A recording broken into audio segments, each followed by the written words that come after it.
Welcome, everybody, to the Fred Minnick Show's third season. This season, I'm going to shake it up a little bit and bring in some of my favorite people in the world of whiskey to co-host. Hang out and shoot the shit before we pull up the interview. He's known as the Bourbon Sherpa on social media. He's the owner of the Woodford Hotel. He loves Kentucky through and through. My boy, Eric Carrico. Hey, everybody, welcome back to the Fred Minnick Show. Fred here, joined with my good friend, Eric Carrico. I'm getting his name right, as you recall in the last episode. I did admit that I've been saying his name wrong for all this time. Have you ever gotten a friend's name wrong and they didn't correct you until it was too late? Put it in the comment section. I'd love to know, or just hit me up on fredminnick.com. I'd love to know your sad tale. Now, Eric, this week's guest is Brande Roderick, the star of Baywatch and former Playmate of the Year. Now, you were telling me that you had like a thing for Playboy or something? No, not a thing. I just realized a lot of people did have things for Playboys. And so, when I was in high school, stumbled across large quantities of, you ever been through like an attic and found like the big giant, office boxes? A tub of porn? No, it was not a tub. It was literally like probably 50 tubs. 50 tubs of Playboys. Porn? Of Playboys? Not I guess. I don't know. I look at Playboy a little differently because I feel like. Well, I would say back when we were kids, it was considered porn. Today it's like. It's definitely nothing like the shit out there today. Kids today, access to porn. Yeah. Way different. Yeah. Like we had to, be walking home and see a nudie magazine on the side of the road. Be like, oh my God, there's a freaking nudie magazine. You remember like at 7-Eleven, they had like they had them in the behind the shelf and they had like the thing covering it so you could see the title. Like you could see new people like sneaking in, trying to look at it. Or you would go to like the Family Video or Blockbuster and they would have that little gated or like a drape into there, and it was like all the fucking sex tapes. the weird door. And it was illegal to have that in some states. Like you couldn't actually have porn in some states in this country. Like it was actually illegal. So yeah, well, I mean. Well, anyway, so you go in, you find this. My brain like immediately shoots off, and I just stumbled across a gold mine of how to go ahead and. I don't know what I'm going to do with all this. I mean, did you leave the attic or did you stay in there and go Spankatron 3000? No, I was. Well, I mean, I don't recall. I just recall how much money I thought I could make off of these. You were going to sell the Playboys. Yeah, that's what I did. How old were you? That's what I did. I was probably a sophomore in high school. Okay, it's a solid business model. Like immediately, I started digging through them and I was like, wow, like. I think I could probably get like $1 for a centerfold. Okay. And then I could throw in like 3 of the other things as another 50 cents. And then I could throw in the whole magazine for $5. So I started selling them on the bus. And oh my God. What? That's just awesome. All right. You're making deals on the bus. Yeah. Right. And so then I recruited. Tell me how a negotiation goes trying to sell a Playboy on the bus. Did you trade any milk for it, or is this always at the time, I can tell you that was when Guns N' Roses was coming out. Oh, Appetite for Destruction. Yeah, and so I remember trading one magazine for the tape because I was not allowed to buy the tape. But a senior on the bus had the tape, so I traded the magazine for one tape. It's a quality trade. Yeah, and so that started to spread around. And then so I recruited other people on other buses and I had a pretty good empire going for about 3 months, and then I got busted and suspended from school and had to go like apologize and wow, you had a porn ring and you got there's always a squeaky wheel, they put the screws to them, like, how are you getting supplied with this? And so did you sell the actual centerfolds or was it just the whole magazine? Well, we started with, I would sell centerfolds or like a combo or the whole magazine. Yeah. It was like, it was a pretty good ring there. I made, for a sophomore in high school, I was making a little bit of money off of it. I'll say that's pretty good. Okay. So, well, cheers to that. Well, you, Brande would not have been centerfold just yet. But she was she definitely has, she posts on Instagram all the time of like her pictures with Hugh Hefner and all that. She was a big deal. Still is a big deal. She's a director now. And she's really into wine. So she has a very, very good palate. And her tasting notes in this episode are some of the most descriptive that a man could never say. Like, if a man said what she says in this episode, they'd be straight up canceled. So I can't wait for you all to check out Brande Roderick here, of course, iconic Baywatch actress, now a big-time director. So enjoy this episode. Eric and I will be here when it's over, so don't go anywhere. Cheers. And joining the Fred Minnick Show, the great Brande Roderick. How are you, Brande? I am doing fantastic. Thank you. Awesome. Yes. Well, thanks for coming on. You had such an amazing career, and I know you've got some movies you're working on and some coming out. But when people stop you and talk to you, what do they remember you most from? Is it Baywatch, or what do you think that is? What do people normally recognize you from? I would say it's pretty equally split between Baywatch and Playboy. And a lot of people also, when I do a lot of these conventions and different things, a lot of them have seen me on The Celebrity Apprentice, because I was actually on there twice with the All-Stars. So that's another big one that people, because, especially with all the stuff with Trump, everybody always wants to know, what was he like? So those would be the top that people definitely come up and talk to me about. I remember when you were on that, I actually interviewed the executive producer of that show, because there was this was when I was covering the food industry at the time. I mean, like 2000. I don't remember the year. What years were you on The Apprentice? Yeah, 2008 and 2013. Yeah, so it'd have been 2008. So was there an episode where you had to do something with like reinvent like a taco chain or something? Does that ring a bell? Well, taco, no. We did meatballs. We did cupcakes.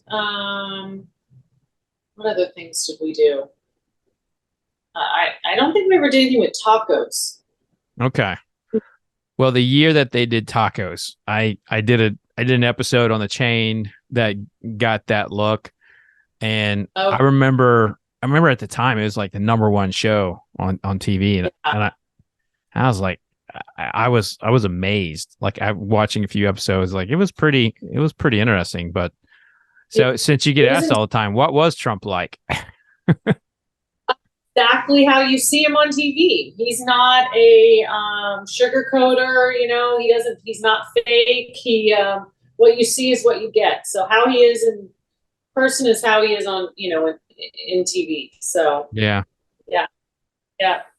I met him very briefly, but I was not, I didn't have any long, time, not a lot of time with him. But so he doesn't drink, but I sent you some something from my whiskey club, a little seal box release, and then a couple barrel picks that I did. One is a town branch, and then you got one from barrel with two L's at the end. Yes. So now, you are a wine drinker. Do you drink a lot of bourbon? Yes. Okay. I do. What do you normally drink? Well, I like trying all kinds of new ones, but I love Whistle Pig. That was just is a good go-to that I like. And I like trying new stuff. I also, for easy, quick stuff, also Angel's Envy and Bullet, and those, easy go-tos are always good as well. Yeah, it sounds like you've got a few in the rotation there. What do you normally like to? What's that? Let me show you my new fun one that I almost gone. I can't wait. I can't wait. I'm in my bar right now, but this one is called Rare Hair, and it's the Playboy brand. That's Have you heard right. of this one? Yes, I have. Yeah. Yeah. This is really yummy. This is like if you want some dessert, this So one's good. so being a Playmate of the year, do they send you all the cool stuff that's coming out? Like, are you on like an alumni list? Well, and I went into the CEO's office. We had a meeting, and I brought him wine from my vineyard. And he said, "Oh, well, let me give you something." He said, "Do you like whiskey or tequila?" And I go, "Both." So I got to take both of them. I wasn't going to be shy. I wasn't going to say, "Oh, just give me the whiskey." So I got a really cool tequila one too. But I don't think people normally get that because I think that's like $1,200 or something insane. Like Yeah, that. it's not cheap. That's for sure. Yeah. It's definitely not cheap. I try to drink it only on special occasions, but it's already halfway gone because every Well, night's a special occasion. well, every night is a special occasion these days, right? So, Yeah. well, let's start with the seal box one. And as you can see here, I'm taking this huge sawing blade to get it to get through the wax. Now, before we started recording, you said that you went away from wax on your wines. What did you Well, you found wax to be a pain? well, we still have it on one of the bottles, but it's a pain in the butt. I Yeah. hate it. I don't wish it upon anyone because when I want wine, I want to just pop it open. Heck, I even like twist tops. I just Yeah. don't want to have much time. And as you know, the wax thing takes forever. Yeah, So my friend Mhm. makes this and I'm like, "Why are you still doing the wax, man? Nobody likes this. We Yeah, all hate it." we hate it, but it looks good. So I understand why he does it. So Yeah. these glasses right here. Let me show you these glasses. They're so cute. These, a friend of mine actually got these off the auction when Hugh Hefner passed away. Um, and they got these, and they used to be in the mansion. All these Oh, really? little, yes, they're really cool.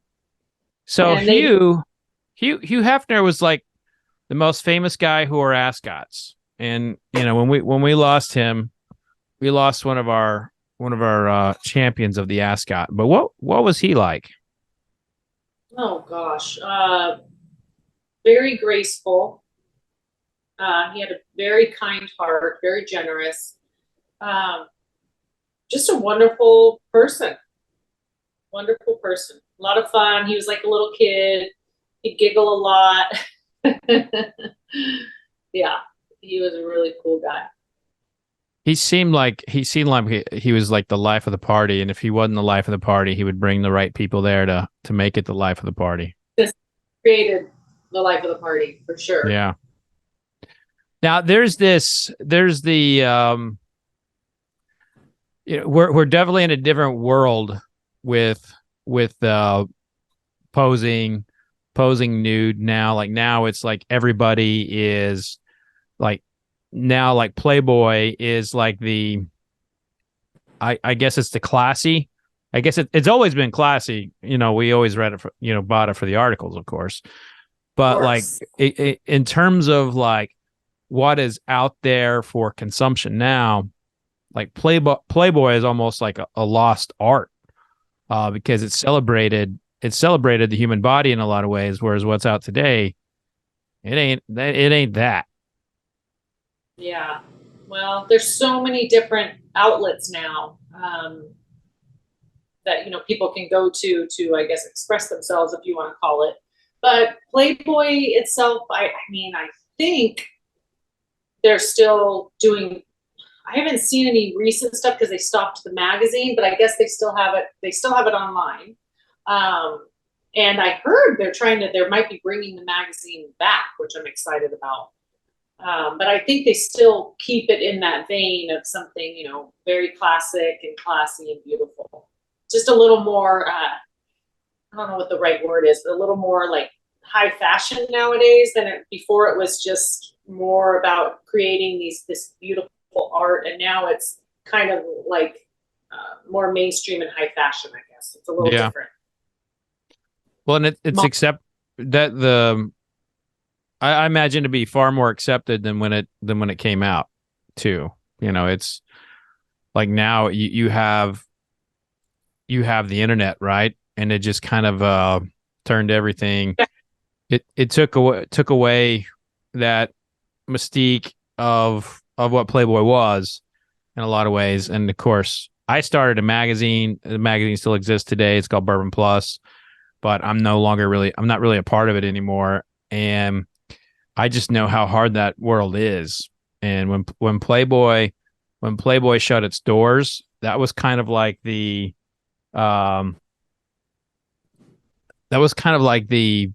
sign for me is like, ooh, magazine world's in trouble, Yeah, no, that's a good indication.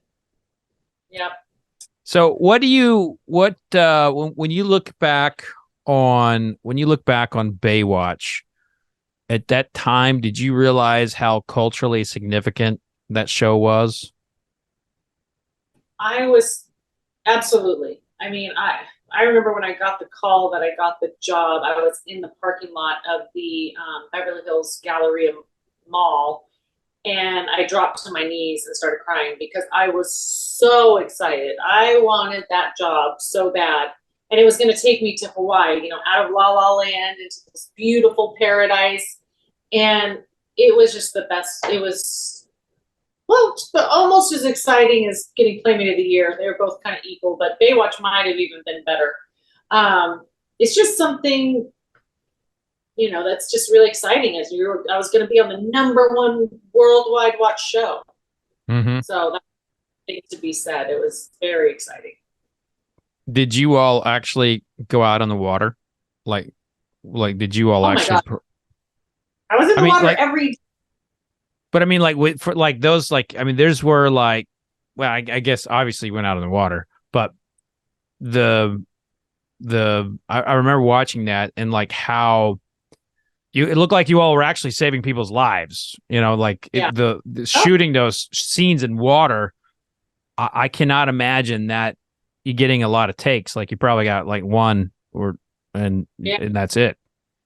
That's why one of the tests when you're doing the auditions is a swim test. And they're out there and you go out there in the pool and you do an actual swim test. And then once we got to Hawaii, we had to rehearse in the water constantly, training before we went to Hawaii. Once we got to Hawaii, we were training like Jason Momoa and we would be underwater, having holding our breath contest. And it was always he and I would be like neck to neck, and then he'd always win. I mean, I guess that's why he's Aquaman. But then we'd be down on the bottom of the ocean floor carrying these huge boulders. I mean, it was serious hardcore training. We were not like, let's look in the water. We really had the CPR training. We went all out.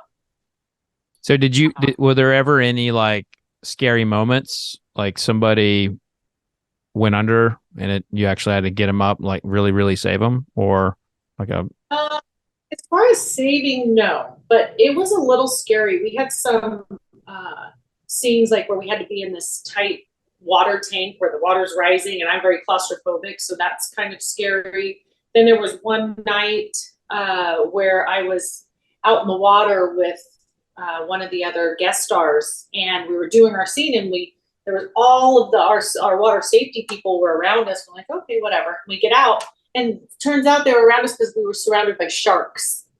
So wow, they were keep the sharks away, but they had to get their shot, so they didn't want to tell us. We just kept filming. Yeah, I bet you had to be pissed when you found that out, though. I was just scared. I was just like, oh my God. No, wow. I'm game. I'm not going to be a little weenie. Right on. But still, there's a moment there where the cast of Baywatch could have been eaten by sharks. It's kind of. Well, no, they would. I guess how they were going to monitor it is if the water safety guys got killed and eaten, then we, I'd have a barrier before it got to us. Oh my gosh. That is freaky. Yeah. So when you are traveling and someone recognizes you for like Playmate of the Year, do you ever see like their spouses getting like jealous of somebody like saying, hey Brande, can I get a picture? Do they get like weirded out like that? No, I think the guys that have the wives that would get weirded out wouldn't come up to me and say, "Can I get a picture?" I would, Probably smart. hard. Either that or they're like, you know what, it's a once in a lifetime shot. I'm gonna get my picture, but Well, yeah, that's true. No, usually the girls are really cool. But what I do notice that's kind of funny is, like, let's say when I'm at the airport, a lot of the times if I'm with like my boyfriend, the guys won't come up. But the moment he walks to the bathroom, they'll all come up. Hey, can I get a picture with you? So it's kind of like he's my little safety net. But as soon as he leaves, I guess they just figured that is that it's kind of creepy in a way, to be honest with you. But have you ever had like a really like scary stalker situation? Yeah, I mean, there was one person in particular in Chicago and New York, but thankfully that went away. I don't know how it happened, but I had somebody that was there with me, a bodyguard that even went to his house, and so the whole thing was settled. But that was the scariest. But typically, I mean, my fans are so great.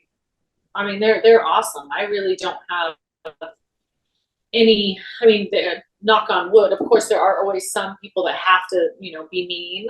But for the most part, they're great. They're so nice and supportive. Yeah. Well, I mean, in doing what I do, I've talked to a lot of people, and I've heard a lot of really scary stories. And I could not imagine now, with all the access that people have with like Instagram, Facebook, Twitter, and like how they're always approaching people. I can only imagine, how bad it could get. But I'm glad that they got squared away. I've had a couple before, but it kind of nipped it in the bud pretty quick. But it's weird. It's weird. I'm like, I don't understand how people can obsess over another human being like that. I just don't. Well, they're not right in the head. Yeah. So what would you? I was going to ask you, what do you think of the seal box? What do you think of it? So I don't know how to properly taste. Now, is it like wine where you smell it? Yeah. So with tasting spirit, you can use the principles of tasting wine, but just keep in mind it's like often 4 times the alcohol. It's more than 4 times the alcohol content. So like if you have so this is 111 proof. So if you have a 12% ABV wine, this is going to be like 3-4 times that.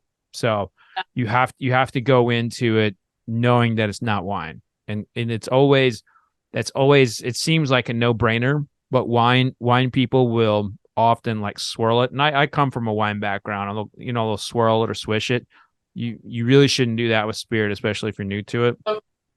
But you do want to smell, let's have it slightly by your nose like this, about an inch away. You can get it in closer too if your nose is, needs a little bit closer to it. And you want to smell with your mouth slightly open, kind of go side to side. All the same principles as wine. And then when you taste, you just want to put a little bit on your tongue. And I like to focus on the palate, like what part of the tongue do I feel it prominent, and then I'll taste it again. And I will after I taste it again, I'll focus on that part of the tongue that I felt it, and I will kind of determine some of the flavor notes. And that's kind of a taste mindfulness technique that I have been using over the years. Well, it's good. You know what? Yeah, my buddy does this. This is a bourbon finished in toasted French oak and maple syrup barrels. I mean, he does. Ooh. He's doing a good job. He's also the retail partner I use. Well, the next one we'll do is the Town Branch. Okay, let's see. Get this one out. Oh, so I also have these fun glasses. So here's some more fun glasses.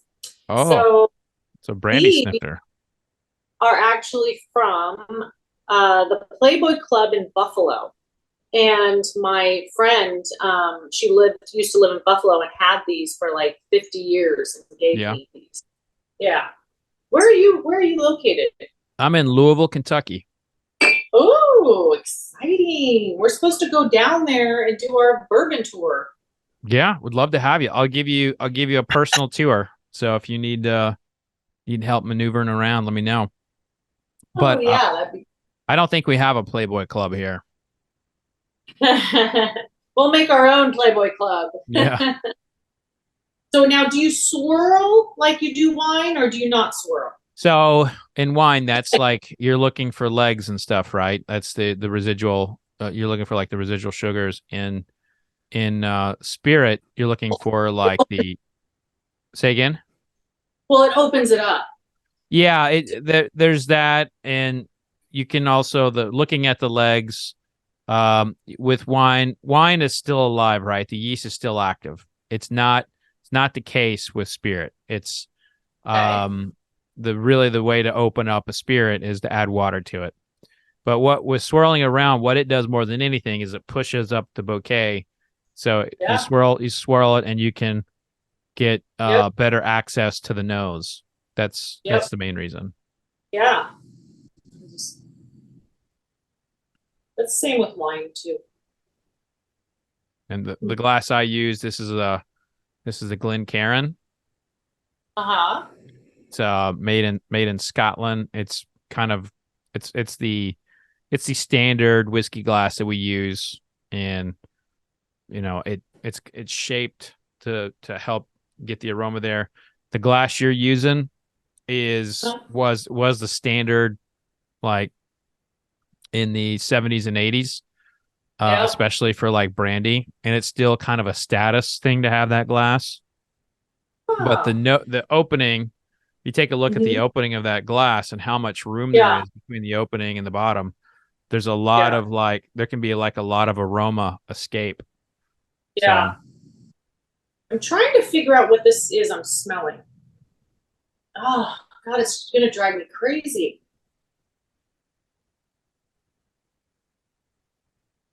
I can tell you some of the things I smell. Mm-hmm. I smell walnuts, leather, and tobacco. Cool.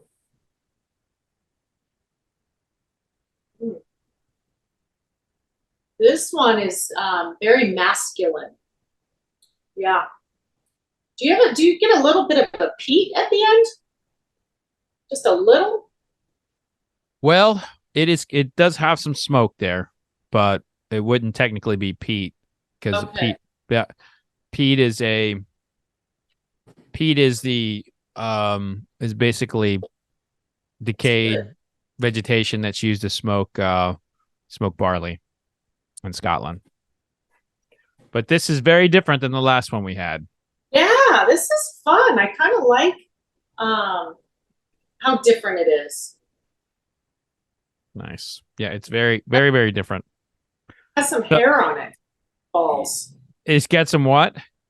Some hair on its balls. I guess that's best. So I'm saying it's like very masculine. It's a little hairy. I hear you there. So, what are the other iconic shows you were on? You were on Starsky and Hutch. Oh yeah. What was that like? Well, that was a lot of fun. And one fun little insider tidbit is we did the scene how it was scripted, and we were doing the scene and doing another take, and then the guys, Ben Stiller and Owen Wilson, just start improvising. And all that scene that you saw, they ended up using the improv scene. So they just took me off guard. They were like, when they said, well, how much do you weigh? And so I had to give my weight. And they said, well, what sign are you? And, that was a Gemini. And everything that they ended up using was actually improv. It wasn't the script. Oh, wow. So that was kind of, yeah. So It caught me off. It was good because it was all real. It was fun. How has your career, you start out like your career is like is fascinating because you've been a part of so much of Americana. and now you're in like this, you're like in a business role, you're doing you're still a lead, you're still leading in movies and what have you, but how have you felt your career has changed since Baywatch?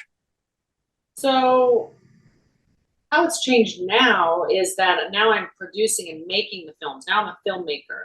So, instead of just being in front of the camera and behind the camera now. So it's fun being able to be creative like that. And I love it. I love that part of it. So with that, and then of course, other things in life, like, making wine and, all that fun stuff. But, turning it into I've had my production company since 2000, but just now we're really taking off with films and series. So yeah, it's fun. I love the transition, and it's a lot of fun. And your latest movie, Twisted Vine? Yeah, Twisted Vines just came out. That was with Vivica Fox and Michael Pare from, the what was his big movie? Oh, Eddie and the Cruisers. But that was a fun movie to shoot. We shot it out here at a winery, and it's a murder mystery, kind of like, Clue or, Agatha Christie murder mysteries. So it was a lot of fun to do. Hey, where can people find that?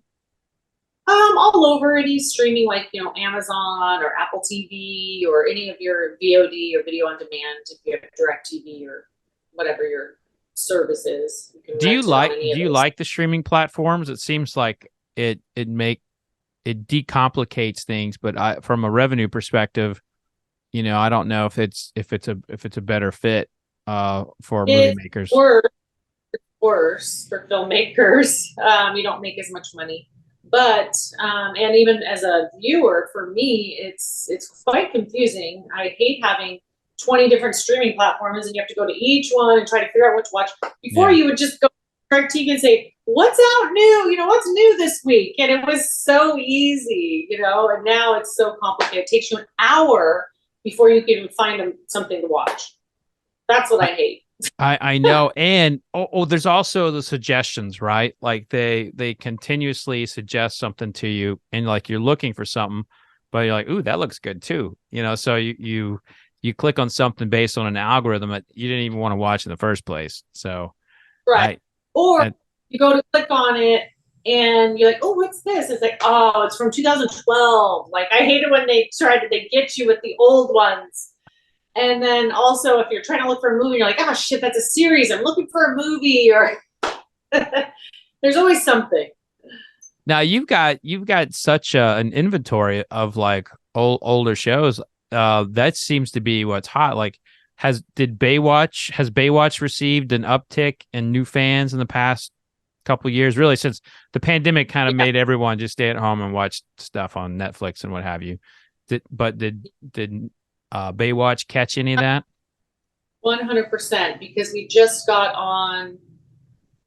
Gosh, I should know this. If it's Hulu or Amazon, but they just put on all the shows, all 11 seasons of Baywatch, and now we have this whole new audience, and all these young people now are coming up at the conventions and different things I'm at. I'm like, how do you guys know about this show? Oh, I love Baywatch.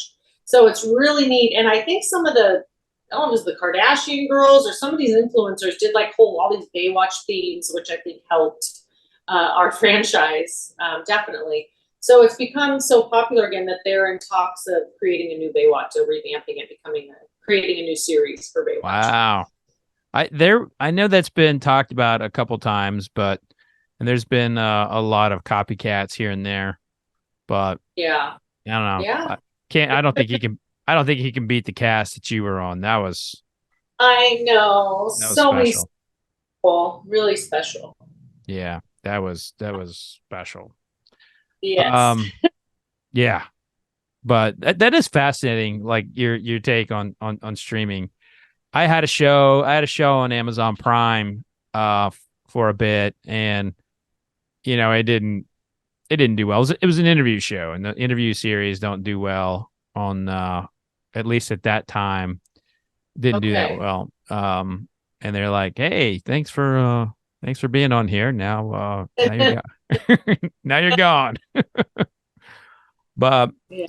it is interesting of like what works on those platforms. And now, Right. as a sports fan, you're a sport. I mean, I know you were all around the NFL for a long time, but are you a fan? Oh yeah, definitely. Did Yeah. you I'm land? What's your team? 49ers. Okay. Yeah, I'm from NorCal, so definitely 49ers. And then of course our household for so long is, Broncos too, because my boy's dad, was Yeah. two-time Super Bowl for the Broncos. So they are, they're huge Niner fans, but they're also huge Bronco fans. So And he played for the Jets too, right? played for the Jets and Kansas City. Yeah, that was that's a tale of two um football teams right there. The Jets have never really pulled anything off, but maybe they will this Yeah. year. But so anyway, so you're trying to watch a game, Yeah. and the cable networks are fighting over who shows the game, and you can't find them half the time, and now you have to buy a new package from YouTube TV to see something, and it's just Yeah. like we're back to square one now, for watching sports. So crazy. It's It is insane. It It's is absolutely insane. So what's your team then? Because you're in Kentucky. So what would your team be? I don't have a team. I used to have a team. I used to be a Cowboys fan, and then I realized it wasn't a good fit because Jerry Jones was, yeah. I didn't like Jerry Jones. Oh, okay. I mean, I got rid of the Cowboys very early in my life, but I'm a college guy. My motto is Oklahoma State, and I root for Oklahoma State all the time. Yeah. You have a college team? No, not really. Yeah. I don't watch college ball. My ex went to Houston, and my boys love UCLA and USC, and of course Oregon Ducks. My one son wants to go to Oregon, but Good school. yeah, Oregon's a very good school. good. All right, let's try that. You got room in the tank for another one, Brandy? Heck yeah! You're talking to a pro over here.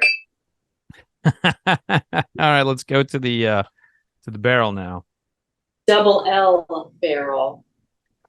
I know. I remember when they came out with this brand. I was like, "What are you thinking? This is ridiculous." And then So they were thinking right. Then it hit. It just takes once. So this is a kind of they're known for being blenders. And so this is another one of my single barrel picks through my whiskey club marzipan. They don't have, it's a very subtle nose. So subtle. Compared to the other two. At least on my end. Yes. All right, now let's taste.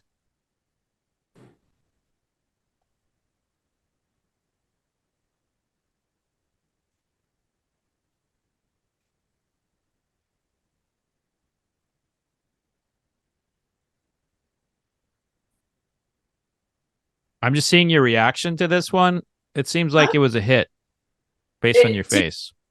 To me, this feels like kind of like a go-to bullet. Like it's like a easy drinking mainstream go-to. Wow. Did you see the proof on it? No, what is it? Take a look. It's gonna be I think it's 115. Okay. What was the town branch? Town branch was 112, and the seal box was 111. I only sent you high proof stuff, Brandy. Well, I only like high proof stuff.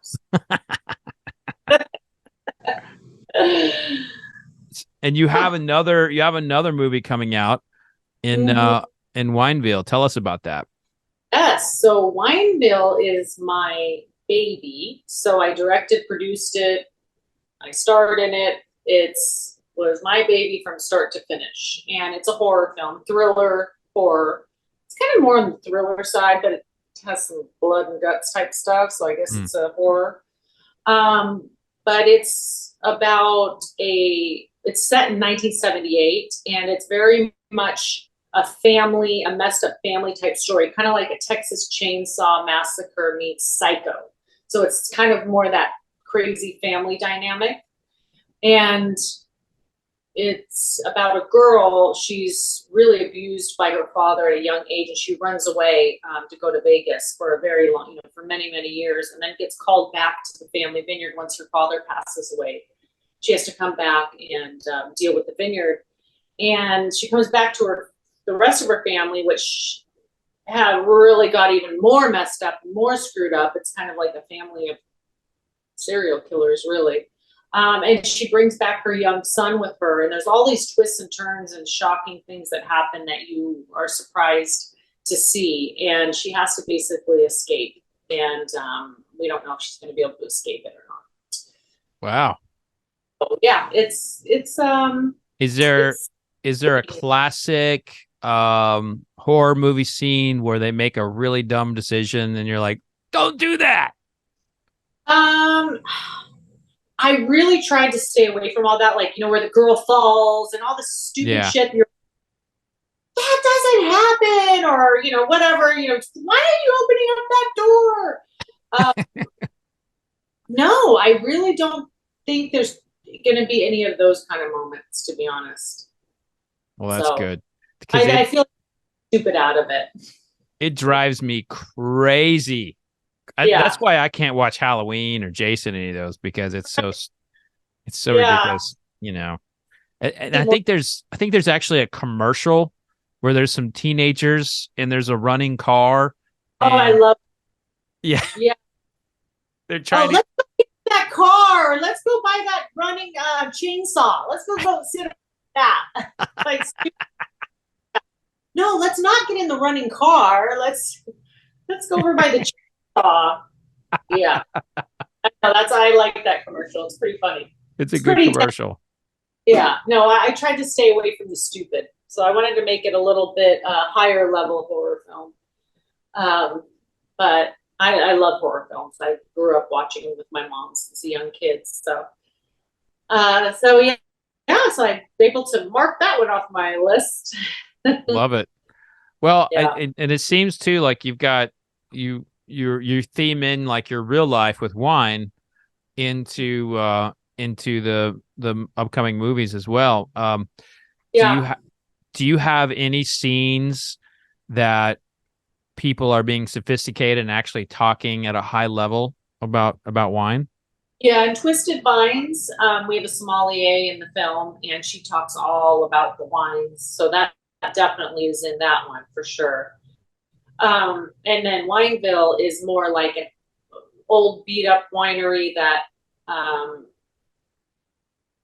is run down, which was really hard because the winery we shot at is actually really beautiful and really cool, but we had to make it look like it was a piece of crap, which was hard to do. But we don't really talk. We talk a little bit about port and wine because he's the one of the guys in the film is making port.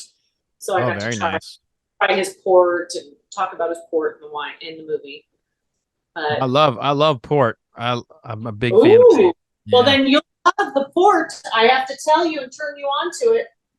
Let me see if I have it here on my back bar. Oh, yeah, it's right here. Hold on.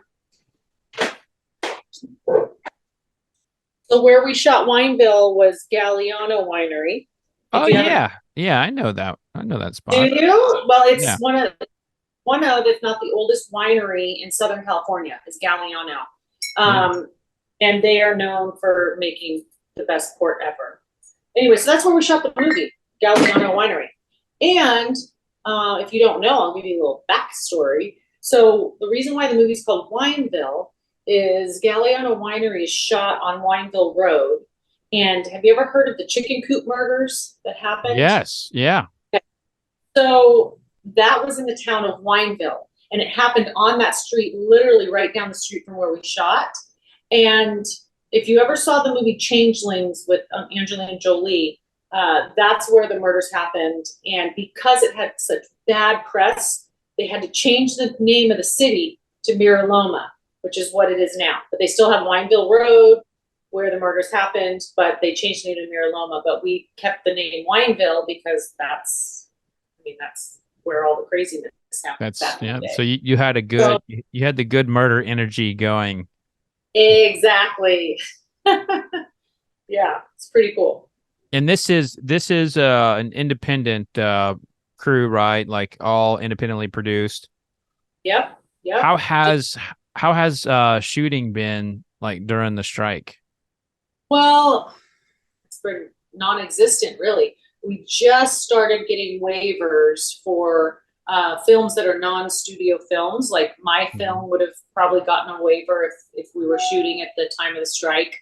So the little guys can still go out there and make movies because we're not part of the big guys. We're not, the ones that are underpaying people.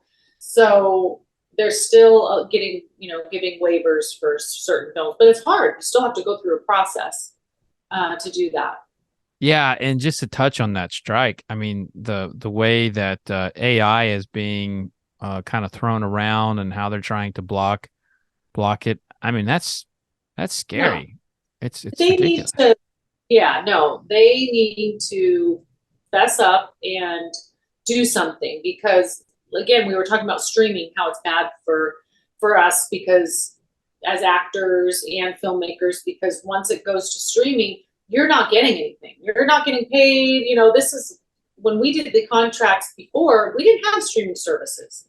So no one's getting paid the way they should be getting paid. Like the Baywatch could be on Hulu nonstop and millions of people could be watching it and we're not getting anything because the deal was done before streaming, before COVID and before streaming became like the biggest thing.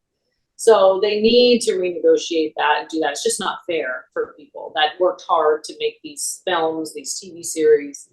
And then again, like you said, the AI, to create the likeness and keep using that over and over again. Brandies, in the world, like they shouldn't be able to do that just to do that.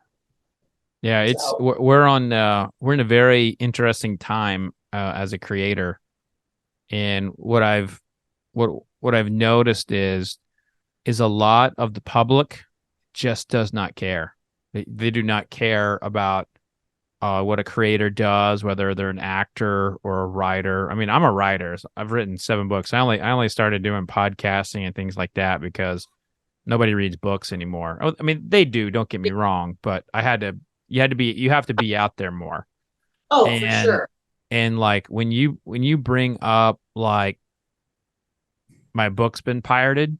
So one of my books has been pirated like 70 times. Oh, and people will respond, well, at least people are getting a chance to read it. You should be happy for that. Oh, right. God. That's awful. Yeah, no respect or appreciation for the creation of the book. Right. But that's that's the world we live in. I know. That's why I drink for a living now. So yeah. So tell me, Brande, what was your favorite of the 3 we sent you? I don't think I have a favorite. I think I would drink because when I drink whiskey, bourbon, I drink depending on my mood and what's going on. What's your streaming discussion AI seeking bourbon here? What's putting you? This conversation has gone down a weird path. So you tell me which one helps you with that. Okay. So this one, I would say I would use this one to make my Manhattans. Seal box. Okay. Okay. Yeah, because you're going to need more of it. It's less alcohol. So I would say I would use that for that. This one I think is fun and I'm feeling like,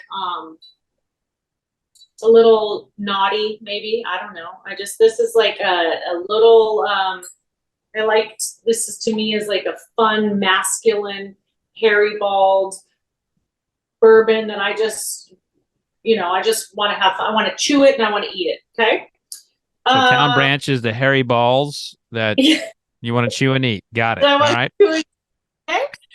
This one is like just a normal after dinner go to dessert one that I would just drink like normal, like just an easy, like I said, it's kind of like an easy, like a Bullet or an Angel's Envy.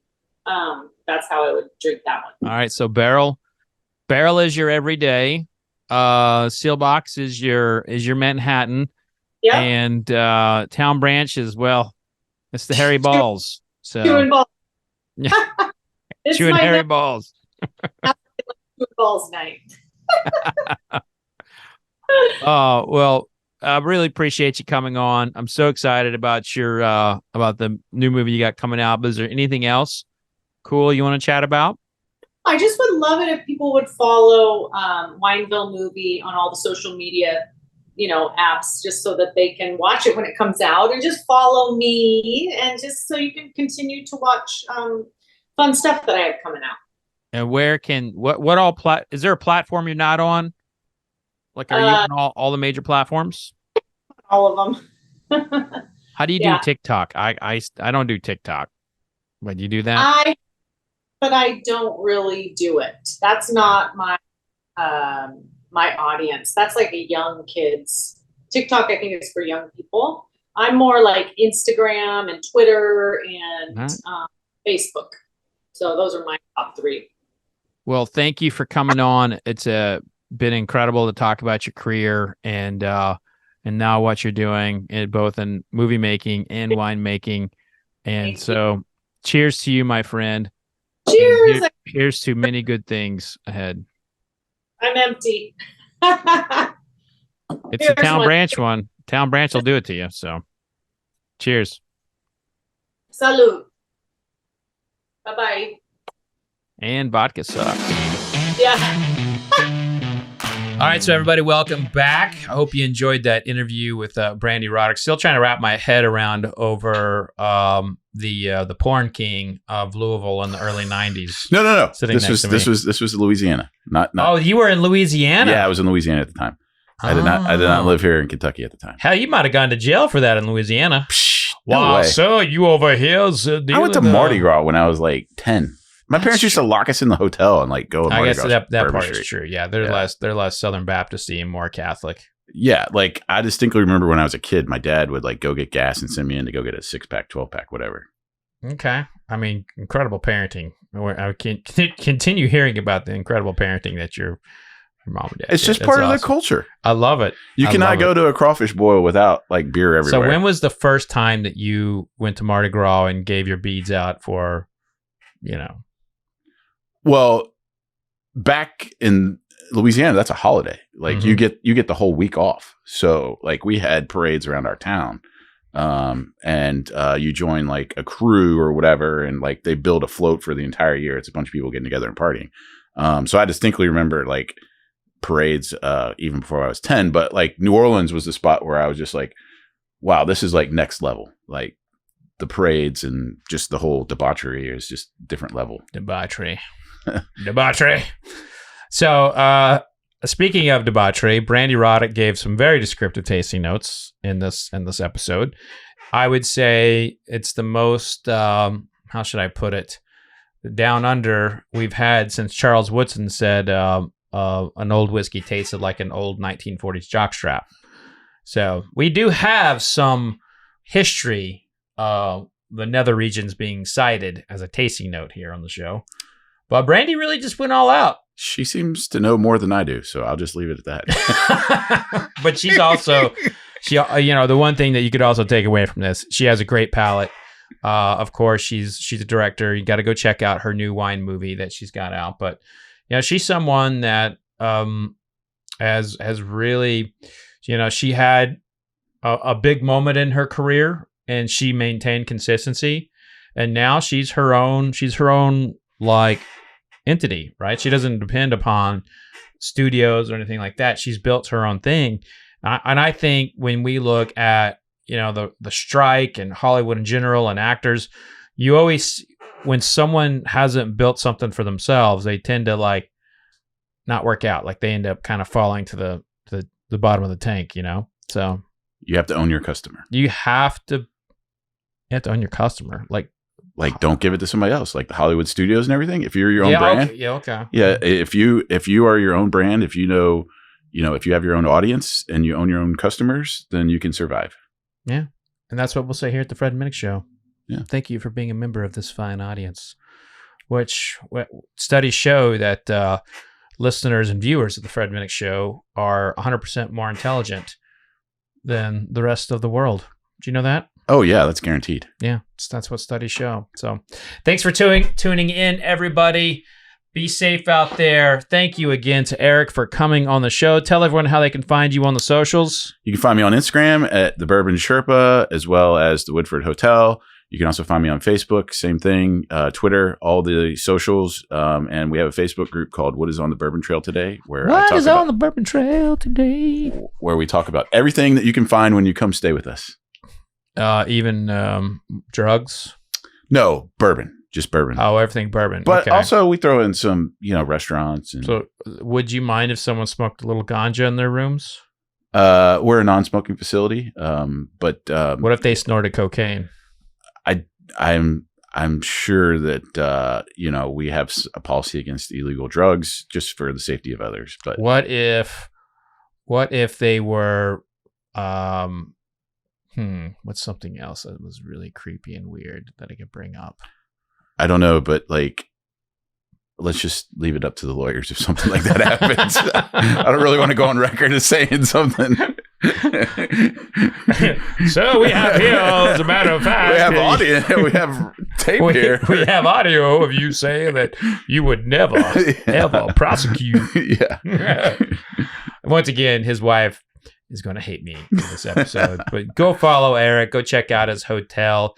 And thank you for being an official, the official hotel of the Fred Minnick Show. That's very kind of you. And also, just remember, vodka sucks. Vodka sucks. Unless you're using it for hand sanitization. Or to clean up the murder scene of a dead cat. That's important. Because it will take up the smell of a dead cat. Unless it smells like a dead cat. Cheers, y'all. Cheers.